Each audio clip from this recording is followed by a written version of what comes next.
हरे कृष्णा। तो हम लोग पढ़ रहे हैं भगवद गीता अध्याय 2 और श्लोक नंबर है 54, 54 नंबर पढ़ रहे हैं। तो आज क्लास होने की संभावना नहीं थी, लेकिन हो रही है आप सभी के उत्साह को देखकर। तो श्लोक को उच्चारण करेंगे बाद वापस। अर्जुन उवाच स्थित प्रज्ञेश का भाषा समाधिस्तस्य केशव स्थिता धियः किं प्रभाषे किम आसीता व्रजेत किम् स्थित प्रज्ञेश का भाषा समाधिस्तस्य केशव स्थित धियः किं प्रभाषे किम् आसीता व्रजेत किम्। अर्जुन उवाच स्थित प्रज्ञेश का भाषा समाधिस्तस्य केशव स्थित धियः किं प्रभाषे किम् आसीता व्रजेत किम्। तो इस श्लोक में अर्जुन भगवान को पूछ रहे हैं, क्या पूछ रहे हैं? वो ये पूछ रहे हैं कि जो भगवान का भक्त होता है या पूर्ण कृष्णा भावना भावी व्यक्ति होता है या जो स्थित प्रज्ञ व्यक्ति होता है ना, उसके क्या लक्षण हैं। तो प्रभुपाद जी ने कल तात्पर्य में हमने पढ़ा था कि जैसे एक रोगी रोग के लक्षणों से जाना जाता है, तभी इसको क्या कहेंगे आप? रोगी कहेंगे। एक राजनीतिज्ञ कैसे जाना जाता है? जब वो फर्जी बातें करे।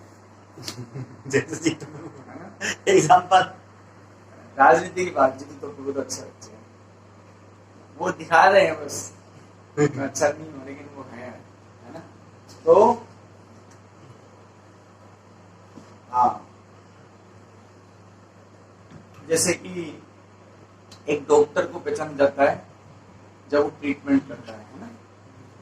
तो ये डॉक्टर उसी तरह से कुछ ऐसे लक्षण हैं जिन लक्षणों से हम ये पहचान सकते हैं ये भक्त है या नहीं है।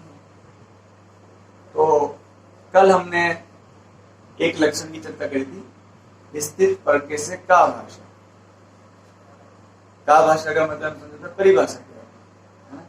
तो 16 पॉइंट हमने डिस्कस किए थे लगभग। तो आज हम लोग पढ़ेंगे किम समाधिस्थ केशव। इसमें एक शब्द आया है केशव शब्द की व्याख्या अब देखेंगे। स्थित धिया किम प्रभाषे। ये धिया जो शब्द है ना, इसका क्या अर्थ होता है? धीह, धी संस्कृत शब्द है, उसका अर्थ होता है बुद्धि, है ना। धी मतलब बुद्धि। तो स्थित धी मतलब स्थिर बुद्धि। किम प्रभाषे, किस तरह से बोलता है। तो हमने कल चर्चा की थी, सॉफ्टली बोलता है, टाइटली बोलता है, गुस्सा करता है, ये सब थोड़ी ना पूछ रहे हैं, इसका कुछ और गहरा अर्थ। तो वो कैसे बोलता है इसको समझेंगे। तो कैसे बोलता है में 3 चीज आती है। क्या बोलता है, क्यों बोलता है और कैसे बोलता है। क्योंकि भगवान का जो भक्त है वो भी, उसके पास भी इंद्रियां हैं, उसके पास भी जवान है, तो मौन तो रहता नहीं है, कुछ तो बोलता ही होगा। तो क्या बोलता है पहले ही जानना है अर्जुन को। भाई अर्जुन ये जानना चाह रहे हैं भगवान से कि भगवान आपका जो भक्त है उसके लक्षण आप बताएं कि भाई ज्यादातर प्रभुपाद जी तात्पर्य में लिखते हैं कि एक मूर्ख को तब तक नहीं पहचान सकते जब तक बोलता है नहीं। किसको? मूर्ख को। जैसे मान लो जिसने बहुत बढ़िया पेंट शर्ट लगा रखी है, टाई लगा रखा है और बोलने लगा तो गालियां बक रहा है, उसको पिटाओ आप, है ना, वो अनाप शनाप बोल रहा है, चिल्ला रहा है, तो मूर्ख है। और ऐसा करके वो अपनी मूर्खता को क्या कर रहा है, प्रकट कर रहा है। लेकिन अगर वो नहीं बोलता तो अच्छा था, तो फिर भी ठीक था, चलो प्रभु जी मैंने कुछ नहीं बोला। लेकिन जैसे वो बोलना चालू करता है तो उसे सभ्य व्यक्तियों के बीच में सम्मान नहीं मिलता। जैसे भक्तों के बीच में आप बैठो और आप पॉलिटिक्स की बातें कर रहे हो या फिर आप गप्पे लगा रहे हो, है ना, तो भक्त नहीं। लेकिन जो सच में भक्त वैष्णव महाराज हैं, इनके महाराज ग्रुप है, उसमें आप बेकार की बातें कर रहे हो, वो क्या सोच रही है सभ्य लोगों के बीच में, ये सब बात अच्छी नहीं है। आप तो यहाँ पर ये बात पूछ रहे हैं अर्जुन, किम प्रभाषे, तो किम क्या मतलब तीन है, क्या बोलता है कुछ तो बोलेगा, आपका भक्त तो जीवान तो उसके पास भी तो कुछ तो बोलेगा ही। और क्यों बोलता है वो, अगर बोलता है तो क्यों बोलता है, जैसे हम लोग बोलते हैं तो क्यों बोलते हैं भाई, भाव व्यक्त करने के लिए। भाई हम बोलते हैं, है ना, जैसे कई बार बोलते हैं हमको कि हम लोग बोल रहे हैं कि चलो कुछ बताना चाह रहे हैं आपको, या फिर उसके अंदर होता है कि चलो ठीक है मैं बता रहा हूं तो मुझे काफी नॉलेज है। लेकिन भगवान का भक्त क्यों बोलता है, क्योंकि वो तो उसमें तो इनकार होता नहीं है, ना ही वो उसको समाज से कोई मतलब भी है, फिर भी वो क्यों बोलता है और कैसे बोलता है, तीन शब्द है। तो अब ये देखेंगे हम वो क्या बोलता है। तो क्या बोलता है वो,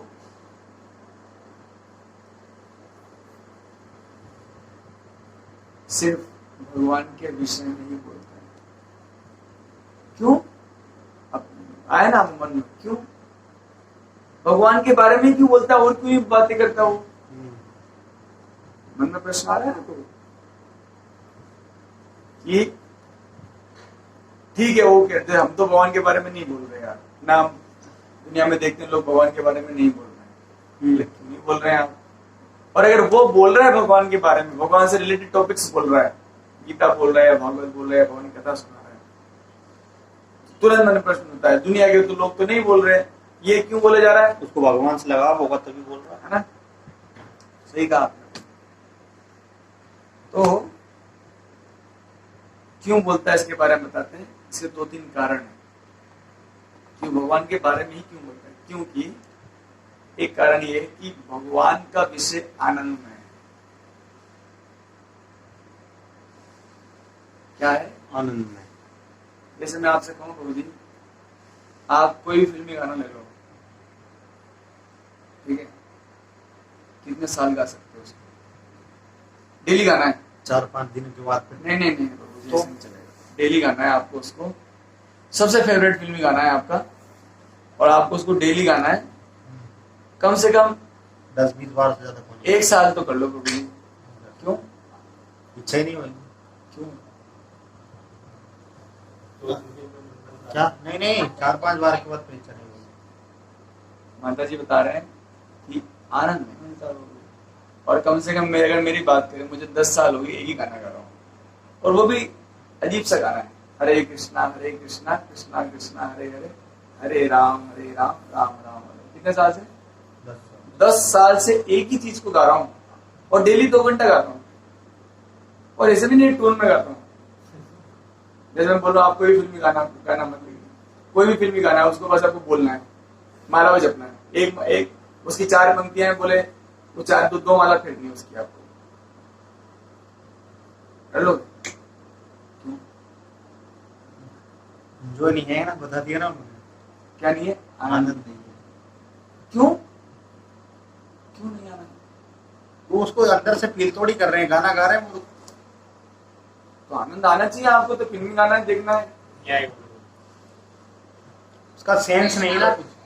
हाँ, तो यहाँ हमारी पोल खुल जाती है समाज की, दुनिया की, कि जो कृष्ण का नाम है, अरे मैं क्या बोलता हूँ, बोलते हैं शेष, जो अनंत शेष जी है, अनंत समय से, अनंत मुंह से भगवान की अनंत टाइम तक के लिए भगवान की कथा कर रहे हैं, और उनको फिर भी रोक नहीं रहे हो, क्योंकि उसमें इतना दिव्य आनंद है कि उसको करने की इच्छा होती है।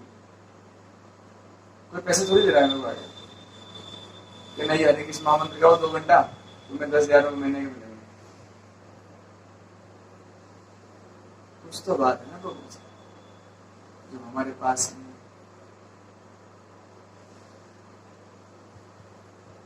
लेकिन नहीं तो देखो, कुछ तो बात है जो हमारे पास नहीं है। हम क्यों इतने उदास हैं? ये तो नहीं उदास। हाँ, ऐसा हम कहते रहते हैं, बस हंसने से दिल का दर्द नहीं छपता प्रभु जी। आप पे तो अब क्या लगता है प्रभु जी? प्रभु जी की उम्र हो गई 33, है ना? प्रभु जी ने दुनिया देखी है, जी हो है ना? आपके साथ चित्तौड़ में भी नहीं किया, तो प्रभु जी से कुछ थोड़ी छुपा सकते हैं। जो व्यक्ति, मैं क्लियर बोल सकता हूँ, जो भी व्यक्ति भक्ति नहीं कर रहा है ना, वो सुखी नहीं रह सकता। चाहे वो करोड़पति हो या ना हो, जॉब में हो या ना हो, जो भी है उसके पास, वो सब चीजें उसको दुख देंगी। लेकिन भक्ति करने के बाद जो भी उसके पास है, वो उसको सुख देने लगेंगे, है ना? क्योंकि आत्मा का स्वभाव ऐसा है। यहाँ बोल रहे हैं कि क्यों बोलता है वो भगवान की कथा? क्योंकि उसमें आनंद है। दूसरा, वो इसलिए बोलता है, खत्म नहीं चल रहा है, ये 20% पे रहता है। क्या हो गया? क्यों बोलता है? एक इसलिए वो बोलता है भगवान की कथा, क्योंकि उसको लोगों का कल्याण करना है। क्या करना है? कल्याण। क्योंकि उसे लोगों का दुख देखा नहीं जा रहा बेचारे से। लोग मुंह से बोलते नहीं है, बस दुख, लेकिन दिक्कत है ना। जानते हो जो कृष्ण भावना भाव व्यक्ति होता है, उसको क्या पढ़ो, उसको दिखता है सब कुछ। वो चीजें जो आंखें से नहीं दिखती ना, वो अपने हृदय से देखता है। हम धागा लगा के खूब हंस लेंगे, लेकिन दिल के दर्द को किसे छुपाओगे? जय हो, जय हो। किससे छुपाओगे? अपने आप से। भगवान का भक्त भगवान से कनेक्टेड होता है, भगवान उसके सब बता देते हैं, इसको इतनी समस्या है, इतना तकलीफ है इसको, है ना? तो इसलिए दूसरों के दुख को दूर करने के लिए भगवान की कथा कहता है, भगवान के विषय में कहता है। गोपियां तो यहाँ तक कहती है, तब कथा अमृतम तप्त जीवनम, बहुत सुंदर गाते हैं।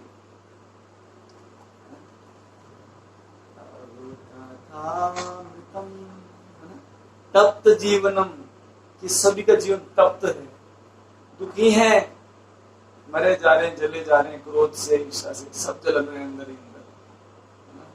मुझे ये नहीं करने को मिल रहा, उससे जल रहा है, वो क्या क्या समस्या है, कोई रूम पार्टनर से झगड़ रहा है, कोई क्या कर रहा है। सारे एग्जाम्पल जी तुम रूप ही चल रहे हैं आज। किसी को क्या, किससे नहीं बन रही, किसी को क्या नहीं बन रही, किसी को थोड़े दिन में आपकी शादी हो जाएगी, लाइफ पार्टनर से नहीं बनेगी, आपको झगड़ा करेंगे आपसे, फिर किसको जाके बोलोगे? फिर किसको बोलोगे कि मैं सुखी हूँ? और इस पर ध्यान रखना, इस संसार में 2 व्यक्ति बोलते हैं मैं सुखी हूँ। बोलूंगा नहीं, आप में से बाद में पूछ लेना। एक तो कौन भगवान की बोलते रही जी, तो प्रभु बोलते है ना? तो बताते हैं कि गोपियां तक कहती है भगवान की कि वो व्यक्ति बहुत अच्छा है जो भगवान आप ही कथा को दूसरे से कहता है, क्योंकि इससे जो उनका इधर जल रहा है ना, 6 चीजें जलाती है हमारे दिल को, काम, क्रोध, लोभ, मोह, मद, ईर्ष्या, जला रही है, उसको ठंडक मिलती है। इसलिए दूसरों के दुख को कम करने के लिए भी वो बोलता है कृष्ण कथा। एक तो भगवान की कथा आनंद में है, और दूसरों को भी आनंद था, इसलिए बोलता है। तीसरा इसलिए बोलता है क्योंकि भगवान की कथा पाप को खत्म कर देती है।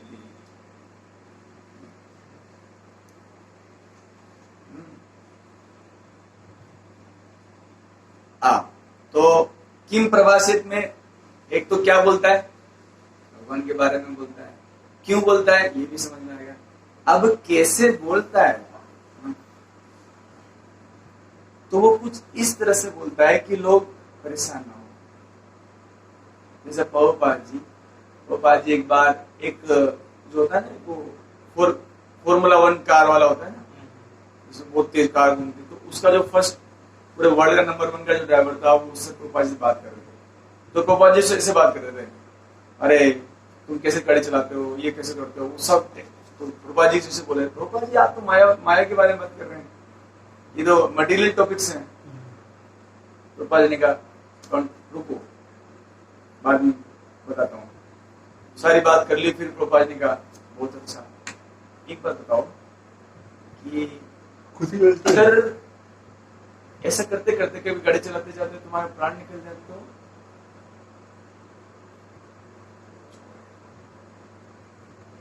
आप जब चुप हो गया था, प्रभुपाद जी बोले जो बताना था उसे। तो किम कैसे बोलता है, इस तरह से बोलता है कि लोगों का मन डिस्टर्ब ना हो, इस तरह से बताता है ना? जिस व्यक्ति को जैसे बताना है उसको वैसे बताता है ना? तो किस तरह से बोलता है कि सुनने वाला व्यक्ति भगवान के नजदीक है, तो ऐसे नहीं कि भगवान से दूर चला जाए, इस तरह से बोलता है भगवान की कथा। जैसे प्रभुपाद जी थे, जब विदेश पहुंचे प्रभुपाद जी, पहली बार अमेरिका में जब पैर रखा था, तब प्रभुपाद जी के होश उड़ गए, देखे बाप रे लोग हैं, सारे तो जानवर हैं, मनुष्य कहाँ है यहाँ पे, और गीता तो मनुष्य के लिए है। मैं क्यों आ गया यहाँ, मेरे को नहीं आना था, इतना दूर आ गया, 1.5-2 महीने की जहाज की यात्रा करके मैं जबरदस्ती आ गया, है ना। तो प्रभुपाद जी ने वहां भगवान से प्रार्थना करी, भगवान आप लाए, अब आपको मुझसे जो बुलवाना है आप ही बुलवाओ, जैसे बुलवाना है, जो बुलवाना है आप बुलवाओ। तो भगवान ने वो बुलवाया जिससे विदेशी लोगों का हृदय बदल गया। विदेशी लोगों से हम बात तक नहीं कर सकते, वो हमको अच्छा नहीं मानते। वो भी 1965 में जब भारत आजादी हुआ था, भारत के पास, भारत कोई बहुत नंबर वर्ल्ड सुपर पावर नहीं था, नरेंद्र मोदी प्रधानमंत्री थोड़ी थे। हाँ, अब तो इंडिया का नाम बहुत अच्छा है। उस समय तो 1965 के आसपास तो इंडिया तो आजादी हुआ था, 20 साल लगभग नहीं हुए थे पूरे। उस समय इंडियन के लोग इतना, फिर भी प्रभुपाद जी को, क्योंकि भगवान से प्रार्थना करते, भगवान आप बुलवाइए, ऐसे बुलवाइए कि लोग मेरी बात को समझ पाए। तो ये बात है, स्थित दीह किम प्रभाषित, है ना। फिर आगे बोलते हैं किम आसीत व्रजेत किम, किम आसीत व्रजेत किम। तो इसका मतलब बताओ किस तरह बैठता है, आलती पालती लगा के बैठता है कहाँ पे? किम आसीत व्रजेत किम। हाँ। तो बैठता कैसे, तो बैठने के पूछे तो बैठने के लिए पूछ रहे हैं, नहीं कुछ और मतलब। तो बैठने का बता रहे हैं यहाँ पर, बैठने के 4 अर्थ हैं। जब कोई बैठा होता है तो जैसे मान लो रोज बैठा है, शांत है, स्थिर है, चुप है और गंभीर है। 4 चीजें, एक तो शांत है, चुप है, स्थिर है, चुप भी है, बोल भी नहीं रहे, और गंभीर है, गंभीर। तो 4 अर्थ हैं बैठने के। इन चारों चीजों पर हम थोड़ा थोड़ा चर्चा करेंगे। तो शांत है वो भगवान का भक्त, क्यों? हमारा तो मन बहुत अशांत है। ये कब कह रही है, गीता कब हुई थी? जब वो युद्ध लड़ रहे थे उसी टाइम हुई थी पूरी हमारा मन शांत है कि अशांत है? मेरा तो अशांत ही है। आसान। सभी करें। नहीं, मेरा तो ज्यादा ही है। और इस अशांत मन के कारण हम बहुत अशांत हैं, बहुत अधिक मुझे शांत है मन, ना। शांत है हिमांशु गूगल तेरी शांत। तो हमारा मन जो अशांत है वो हमें, अब भगवान का भक्त क्यों शांत स्वभाव का होता है इसके बारे में बताते हैं। भगवत गीता के 5वें अध्याय के 29 नंबर श्लोक में जी गुरु कौन कहते हैं, भोक्ताराम यज्ञ तपसाम सर्वलोका महेश्वरम सुहृदे सर्वभूतानां ज्ञात्वा मां शांतिं ऋच्छति। शांति को प्राप्त करता है वो जो धन दौलत से प्राप्त नहीं होती, जो फैकल्टी बनने से प्राप्त नहीं होती, अरे जो एलन का मालिक बनने से अरे प्राप्त नहीं होती, जो प्रधानमंत्री बनने से प्राप्त नहीं होती, बहुत अधिक बोलने से प्राप्त नहीं होती, बहुत कम बोलने से प्राप्त नहीं होती, जो घर में बैठकर प्राप्त नहीं होती, सन्यासी बनने से भी प्राप्त नहीं होती, घर बार छोड़ने से भी प्राप्त नहीं होती, घर में रहने से भी प्राप्त नहीं होती। वो शांति प्राप्त होती है 3 तरीके, 3 काम करने से भगवत गीता के अनुसार।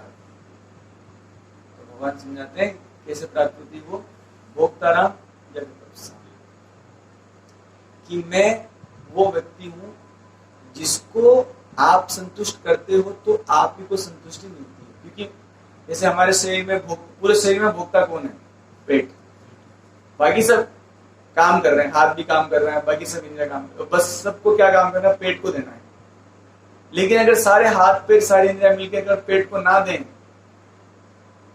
तो 2 दिन में हाथ पैर ढीले हो जाएंगे।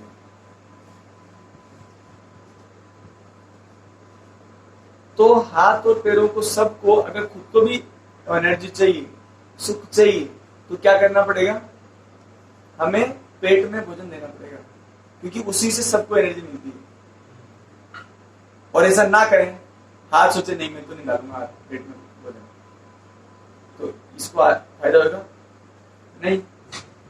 ठीक उसी तरह जब तक हम भी भगवान के अलग अलग पार्ट्स हैं, जब तक हम सभी मिलकर ठाकुर जी को सुख नहीं देते, उनको आनंद नहीं देते। कोई सोच सकता है ऐसे उनको क्यों दूं, जैसे हाथ पैर आंखें कान नाक सब मिलकर मीटिंग कर ले, बोले पेट कुछ काम का नहीं, इसको दिन भर डालते हो इसमें मजे करता है। वो मजे नहीं करता, वही आपका सोर्स है। आप उसको जब तक नहीं दोगे आपको भी एनर्जी और सुख नहीं मिलेगा। ठीक उसी तरह से जब तक हम भगवान को आनंद नहीं देंगे, उनको सुखी नहीं पहुंचाएंगे, तब तक रिटर्न में हमें भी नहीं मिलने वाला। अब जो ये बात जानता है वो सुखी हो जाएगा, शांत हो जाएगा, और जो नहीं जानता तो सब दुनिया को सबको सुखी करते रहो। हाथ अगर पैर को दबाता रहे और पेट में भोजन ना दे तो इससे हाथ का भला है क्या? नहीं है। और हाथ का भला क्या दूसरे का पेट दबाने से है क्या? वो भी नहीं है। उसको पेट में ही भोजन डालना पड़ेगा, तभी उसको सुख मिलेगा, हाथ को या शरीर के प्रत्येक इंद्रियों को या प्रत्येक जो भी चीजें हैं उन सभी को। ठीक उसी तरह से सभी जीवात्माएं, जब तक दूसरा उदाहरण दिया जाता है पेड़ का, कि जब तक पेड़ की जड़ में आप पानी ना दो तो पेड़ के किसी भी हिस्से तक पानी नहीं पहुंचता। तो इस संसार की जड़ भगवान है, उन्हीं से सब कुछ उत्पन्न हुआ है। तो जब तक हम भगवान को या ठाकुर जी को संतुष्ट नहीं करते, हमारे संतुष्टि का और सुख का कोई उपाय नहीं है। लेकिन जो इसको कर रहे हैं, जो जब कर रहे हैं, वो अंदर में अपने आप को संतुष्ट महसूस कर रहे हैं। बोले मैं तो पहले ही पूछा था, हमने आप तो अपना नाम तो जप नहीं रहे हो। कहता तो लोगों को अपना नाम फैलाने की बड़ी इच्छा होती है, लेकिन मैं कहता हूं उनको बिठाओ, 2-4 माला कराओ, वो संतुष्टि महसूस करेंगे। क्यों? क्योंकि उन्होंने जड़ में पानी दे दिया। जैसे जड़ में पानी जाता है आप तक पहुंच जाएगा। तो भोक्ताराम यज्ञ तपसा, दूसरा सर्वलोक महेश्वरम, भगवान सबके मालिक है पूरी दुनिया के, ये जो मान ले। और तीसरा सबसे बड़ी बात कि भगवान आपके सबसे बेस्ट फ्रेंड है। सिर्फ मान लो तो बोल रहे भगवान ज्ञातवा माम, मेरे बारे में अगर तुम ये 3 चीज जानते हो ना, एक तो भगवान भोक्ता है, दूसरा प्रत्येक वस्तु के मालिक है, और तीसरा भगवान हमारे फ्रेंड है, इससे क्या प्राप्त होगा? वो प्राप्त होगा जो कभी प्राप्त नहीं होगा, पीसफुलनेस।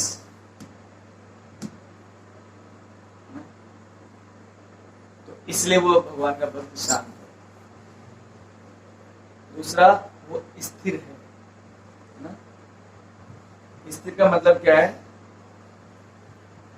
उसका मन विचलित नहीं है। क्यों नहीं है भाई उसका मन विचलित? और हमारा क्यों विचलित है? क्योंकि हमारा मन भोगों में जाता है। तो जितना मन भोगों में भागता है उतना वो विचलित होता है।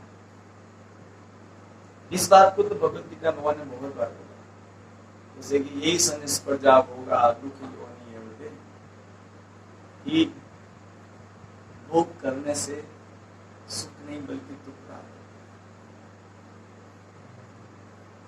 फिर भी मजबूर है करने के लिए, पता है दुख प्राप्त, फिर भी मजबूर है। ये दुख नहीं है क्या? बताइए। हर व्यक्ति को जानता है कि सेवा से ही सुख मिलेगा, फिर भी वो भोग करे जा रहा है, करे जा रहा है, करे जा रहा है, और उससे क्या प्राप्त हो रहा है? दुख मिलता जा रहा है, मिलता जा रहा है। जैसे हमारे एक मित्र हैं, उनका एक रूम पार्टनर है, बहुत पैसे वाला है, फिर भी बहुत अशांत है। थोड़ा बाहर घूम ले, ये कर ले, वो कर ले, वहाँ घूम ले, वहाँ घूम ले। हाँ तो टीवी लाया हमारे अशांत टेंशन ही टीवी आ गया। अशांत है कि नहीं? बहुत परेशान है। क्योंकि मैं एक बताऊं, इस संसार की जीव की स्थिति ऐसी है कि हाथ बोलता इधर जा, पैर बोलता इधर जा, सिर बोलता इधर जा, आंख बोलता उधर जा, जीवा बोलती उधर जा, कोई दूसरा बोलता इधर जा,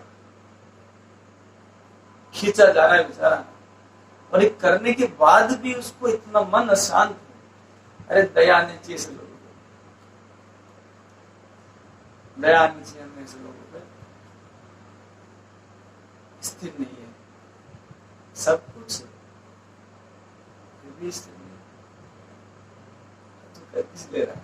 लोगों को दिखाने के लिए। तो कितना बड़ा आदमी हो गया है। ये झूठ की दुनिया में कब तक जियोगे? तीसरा बोलते हैं वो चुप रहता है। चुप रहने का मतलब क्या है?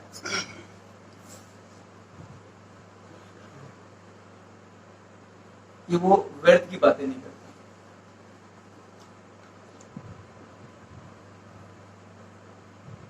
ना तो सुनता है ना करता है।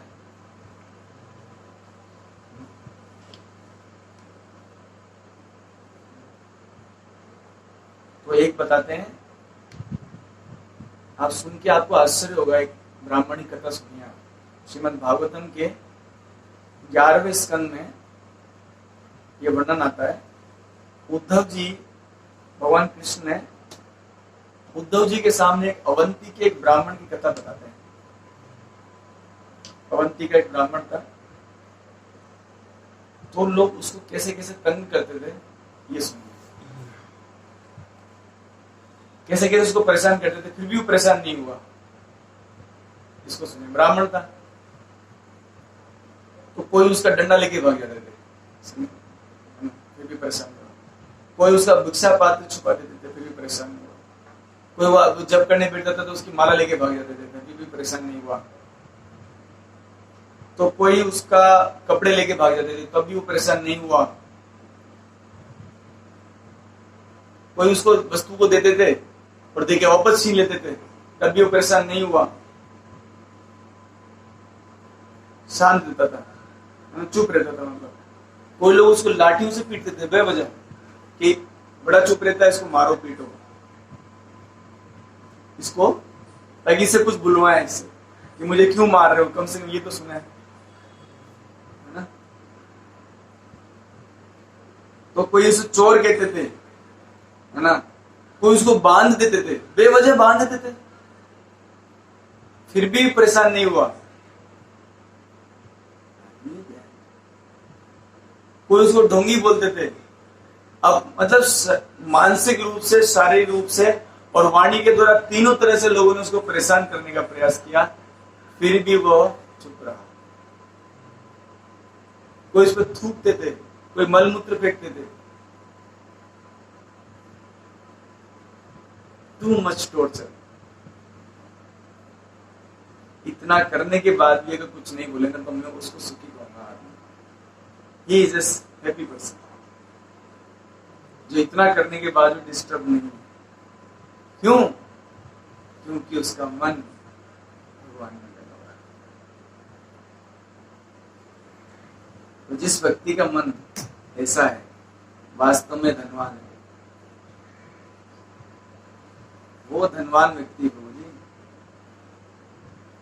मैं तो हमेशा कहता हूं, हम लोग धनवान बोलते हैं नोटों को लेकर, कागज की नोटों को लेकर अपने आप को धनवान बोलते हैं। मैं बहुत एक अच्छी चीज बताता हूँ आपको, आज दिन वाली क्लास में डिस्कस कर रहा था उसको। हम छोटे बच्चे थे ना, तो छोटे छोटे खिलौनों से खेलते थे, नहीं कंचों से खेलते थे। तो कंचे अगर हमारे पास 1-2 हजार हो जाए तो अपने आप को सबसे बड़ा धनवान मानते थे हम अपने ग्रुप में। बचपन में कंचे खूब खेले होंगे आप, खेले थे भर के। अगर हमारे पास भरनी भर के हो जाए, अरे उसको सारे दोस्त पता है उसके बाद 1,000 कंचे। तो बचपन में